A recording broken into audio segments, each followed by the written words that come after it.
Hi, how are you? Thank you so much for joining me on this latest episode of Invisible Wounds Healing from Trauma. This is episode 39, and I am so excited because we have with us today Sammie Bennett. And Sammie is so many things. She is an author, a writer, and creator. She lives in Winter Garden, Florida with her husband and her children.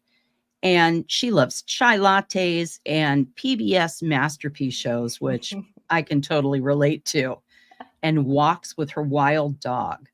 She is also a survivor of childhood trauma and has created the most beautiful book. I don't know, hopefully you can see the Upside-Down Forest Fables on Trauma Recovery. And this is the most beautiful book. This not just the content, but the actual feel of the book, the pages, the illustration. And for somebody like me who absolutely just adores books, just the way this whole book is put together is amazing. So, Sammie, welcome. Thank you so much for being here. Thank you, Carrie. Thank you for having me. Yeah. So, how are you? Doing a big exhale. I'm Yep. okay. It's the fall swing. It's busy schedules, but really, really thankful to have time with you to get to talk about all the things. All the things. Yeah. Mhm. Yeah. So, you initially reached out to me through my website, Mhm. which I loved, and we connected, and you sent me the book. And I have shared that book with so many people because Mm. it is so meaningful. And the way the fables are structured, and then you have sort of questions at the end of each one that people can kind of read and reflect. Mhm. So tell me a little bit about what led you to this whole idea of writing this book. Yeah. So I basically was in the midst of my own trauma recovery journey. I had written a couple of novels before and had played with screenplays. So I already knew that I really enjoyed storytelling. I had never written short stories before, but I was in such an intense season of counseling, and just a bunch of stuff from my childhood was just coming up and out that I really wasn't writing at all. Um, I know that it's different for different creators. For me in that season, there was I literally was just trying to get through the days. They were very, very hard days, just a lot of grief work, which is just delightful. Just like, oh my Never, God. never. It is Oh, it is one of the hardest things to it go through. is. It is. It really was very consuming, very draining, ultimately worth it, but really hard in the midst. And I wasn't writing. And then I had some dear friends we started a writers group, and I slowly started writing a little bit again, after, I don't even know how long my break is, but it was hefty. It was a long break. Yeah. And I started submitting these short stories that I thought were going to be picture books for kids. They had animals in them. And I thought, okay, this is a gentle reentry back into writing. I can do this. I can write about squirrels gathering acorns, like, yes, that sounds like something I could actually handle right now. Like my system can do that. Well, what I ended up writing was the very, very early draft of the title story, The Upside-Down Forest, where I had a dragon that nobody else, believed was there. And, it was just so evident that even though I was trying to write these stories for children, all of this stuff that I was unpacking and counseling was coming out through my stories, which ended up being extremely therapeutic. And, for a time, I thought if these stories are just for me, they're just for me, like this is part of my healing process. And I really try to give myself permission to create for creating's sake.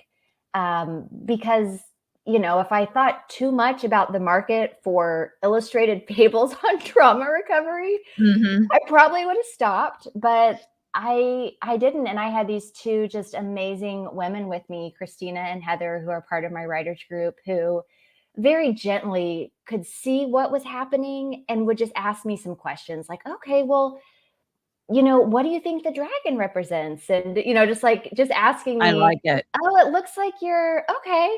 And then finally, once I realized what I was writing, which was a short story for trauma survivors, especially trauma survivors with childhood trauma. Once I had written the first story, the others came after that. So it's a collection of 5.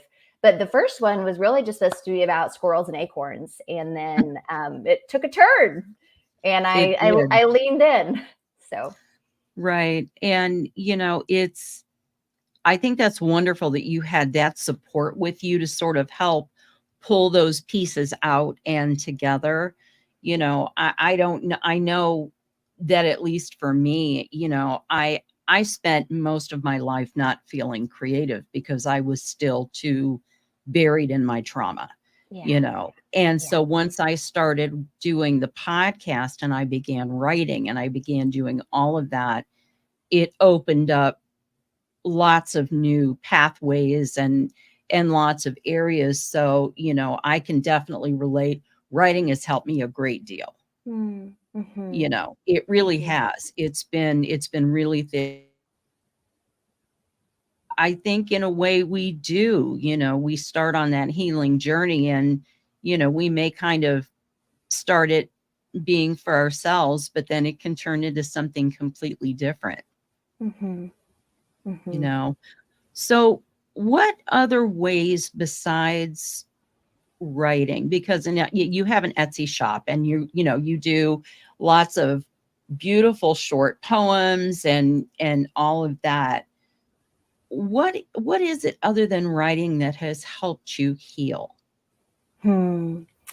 I mean, I honestly think it is the attachment with safe people. I I cannot think of one thing that has been more healing than getting to open up and share my true story. Not the false one, but the truth of my story, the truth of what I have endured, what I've survived, um, having some key people, and there's not a ton, right? Like, but having some key, just dear companions who are on their own healing journey, who are doing their own work, who have faced their own pain so they can handle mine. Mine's not going to be too much for them. And if mine does bring up stuff for them, I can trust that they're mature enough to like work through, like what is this brought up of my own story. And, I've experienced that in friendships too. I'll have a dear friend sharing and it does bring up something for me, but I have the tools now where I can be like, okay, this is actually an opportunity, right? Like something is coming up because the time is now for me to look at this. But yeah, I think attaching, that whole idea that trauma happens in relationships. So healing has to happen in relationships. It Right. doesn't happen. Now, there is a lot to be said about cocooning. And I will say that there is a lot that is very, very internal, right? And very, very much our own experience that no one can really go quite there with us, except for God. But there is this amazing healing that happens when I have felt heard, I have felt seen. I feel like even like the young parts of me, are feeling heard and feeling seen. Like, oh, you believe me. Like you believe that this happened. And it has been such a game changer. And again, it's not many. It's really not. But it's the few that I know can hang, and who I know are going to be able to really be there and stick with me through, the really hard. Right. Yeah. Right. And it's, too, when when we have that childhood trauma, we have that lack of trust. Oh, yeah. So it's opening yourself up when everything tells you not to. Mhm. Everything says hold tight Mhm. and, protect. Mhm. Hold on one sec. Yeah, so building that trust, how was that something that you did sort of gradually, slowly and carefully? And it's like I said, I know that we tend to kind of keep our circles small, because we do that, that vulnerability is hard. Mhm. So, how did you begin to sort of bridge that? What comes to mind is my friend Rosie and I. So we met, I don't know, I don't even know how long it's been. It was right around the time that I started my healing journey, because she was a catalyst in a lot of ways. She had, been experienced with counseling and recovery and all that, and I had not. But I remember she was like, "Well, what if we met every week at Starbucks, and what if we like each took a turn each week? Like you shared one week and I listened, and then I shared one week and you listened." And I thought it was the most strange invitation, because I had never been in recovery settings. I had never had any sort of structured hangout time where like one person's sharing and the other's listening. Like I was like, this is real strange. But I really liked her. And I was like, okay, I really want to hang out with this girl. And so okay. So we started doing these Starbucks dates. And it was gradual. And, in a lot of ways, Rosie went first, and she would share, some of her story with me. And then it would be my turn. And like the days that it was my turn, I was like, oh my gosh, it'd be so much easier.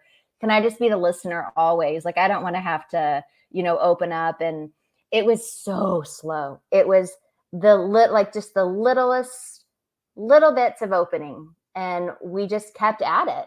And honestly, I think, it was Rosie and also my husband, but it was really those first like key relationships that I started opening up. And I also felt like there was space. No one in my life before had said, "Hey, we're going to go to Starbucks, and for this whole hour, I just want you to talk, and I just want you to share whatever's on your heart, and I'm just going to listen." I had never experienced that before. And although it felt incredibly strange at first, it kind of surprised me how quickly it didn't.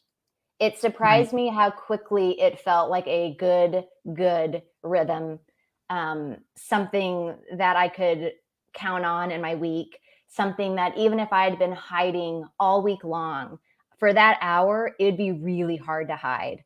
I could try, but it would be really hard with Rosie to hide. And so Right. really that's what really started that idea that I could share at a deeper level, that there was space for me to share at a deeper level. And that was just so healing for my brain, because once my brain experienced that with Rosie, I would, start doing that with my husband, and then he could hang. And so it was just like, it started slow, and it started with me having a good experience, and like my brain, or my little ones, whatever language you want to use, understanding that it was okay, that it was safe, like that I could do this and it was going to be okay. Like good was going to come from this.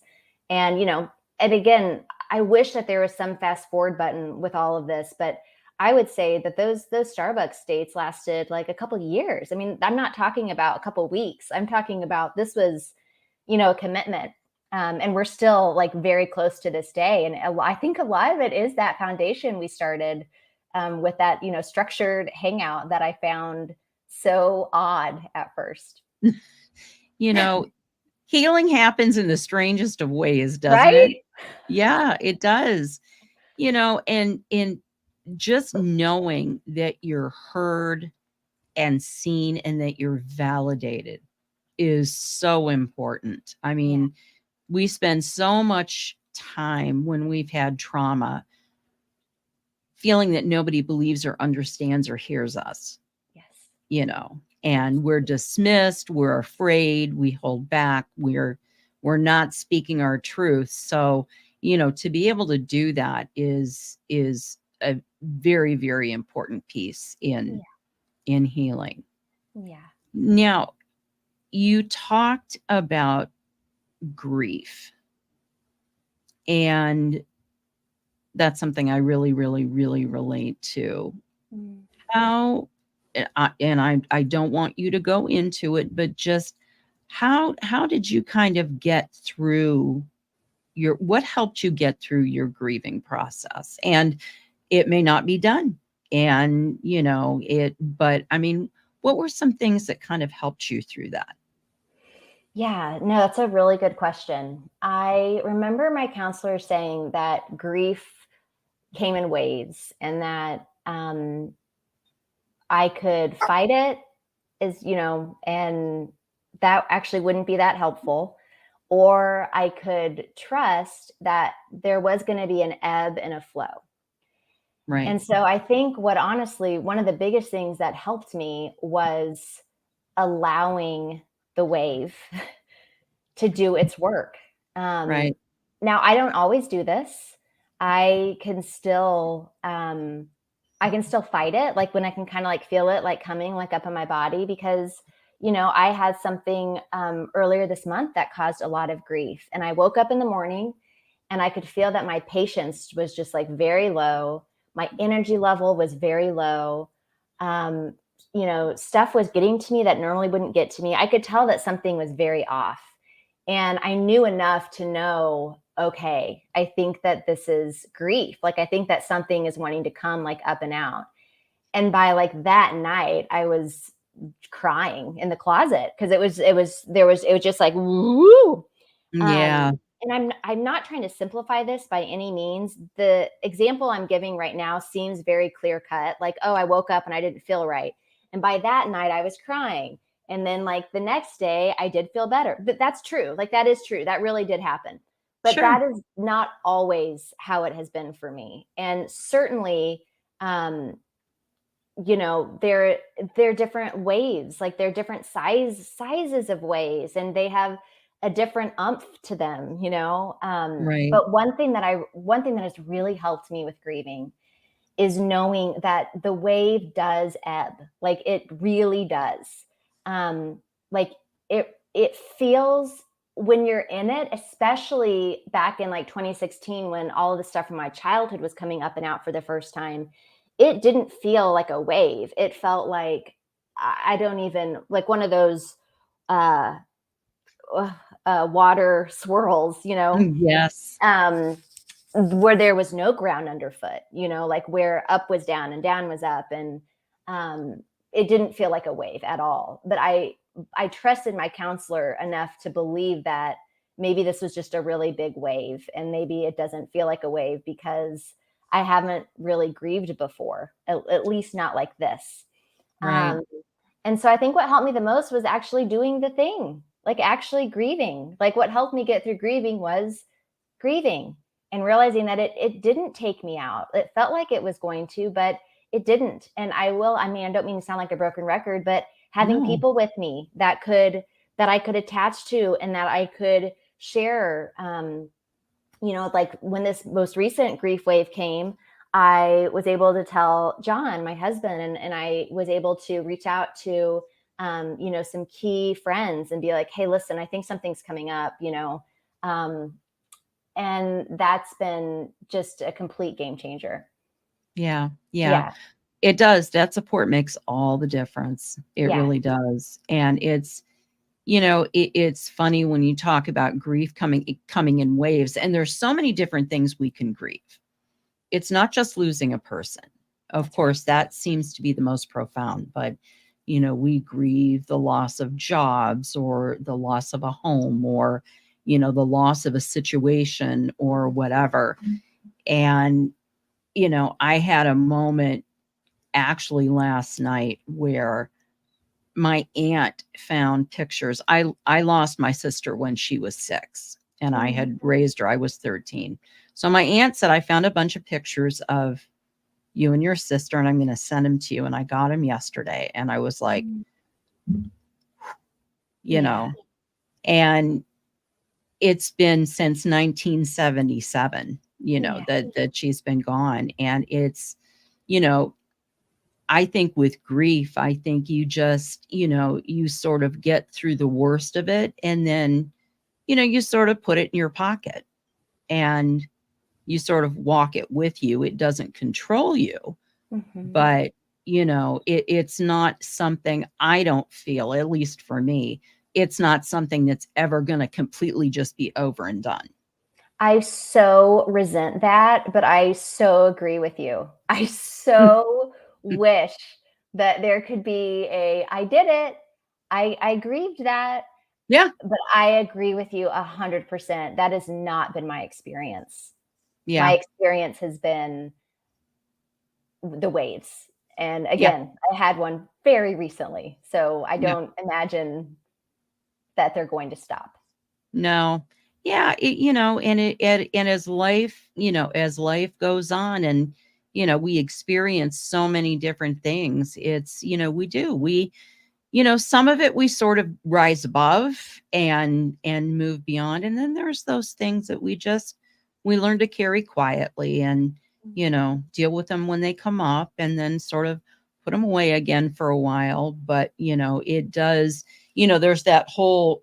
there's a 5-step grieving process, or a 7-step grieving process. And I don't know if people are really like that, Mhm. you Or know? certainly, yeah, how it can jump around, and how Oh, yeah. just like little flare up of anger, and then like deny. I mean, like just Yeah.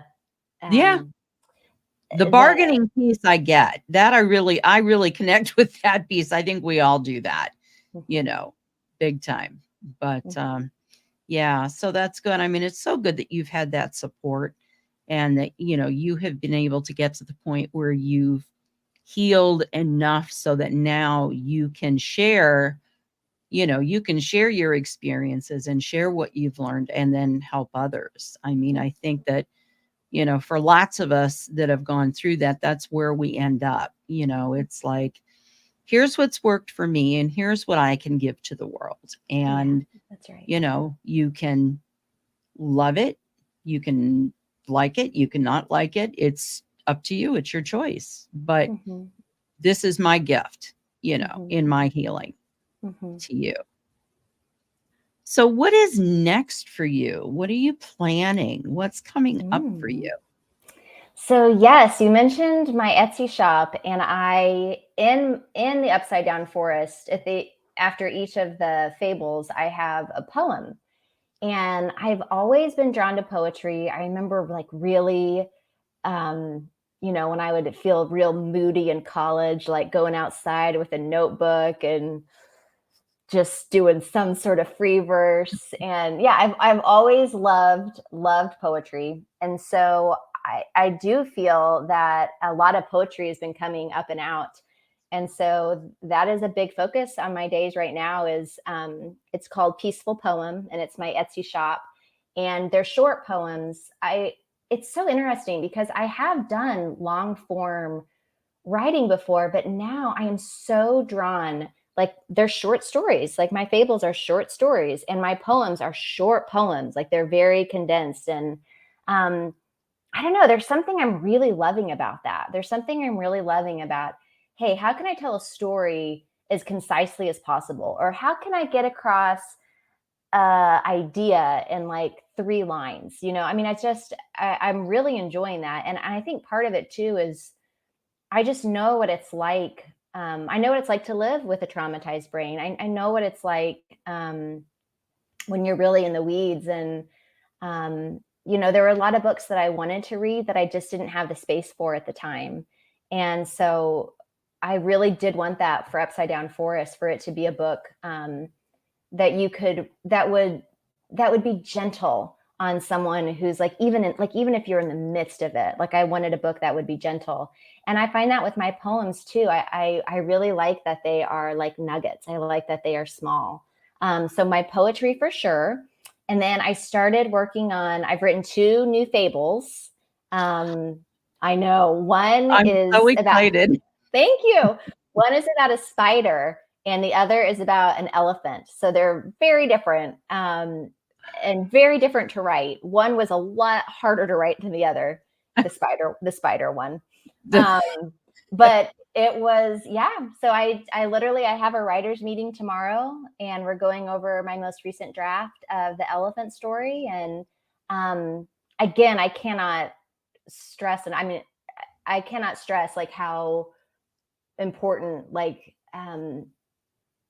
I know I keep repeating myself, but having big people that I No. can share my writing with, because that's what it feels like with Heather and Christina. Like I'm submitting stuff that I'm like, I don't really know what this is, but I think this is something. And yeah, so I have a writers meeting with them tomorrow, and I'm hoping to do another set of fables. I really do. I want to do. I don't know if it'll be 5 stories again. I like the length of the 5 stories because, again, I like that it's a little bit shorter. Right. And I also like the way that it felt, just as far as, digestible. But yeah, Right. that's what I'm doing now, and we'll see. I have 2 down, and so if I keep on the same structure, that'll be 3 more to go. That's amazing. And I find it interesting, you talk about really liking how you condense things. It really, really stretches that creative muscle to the limit to try Hmm. to it's like a challenge, Mhm. right? Mhm. It's a personal challenge, You're This is yes. this is what feels really good to me. So this is what I'm going to challenge myself to do, and I'm going to do it and figure it out. Yes, you're right. And That it's is, going to be thank you for that beautiful. perspective. Yes. Yep. Yeah, I find that I really enjoy that too, and a lot of things that I do. It's that, oh my gosh, how can I condense all of this into something that, because people with trauma and, with me on top of it, brain injury, Mhm. don't have the space and the focus and the concentration.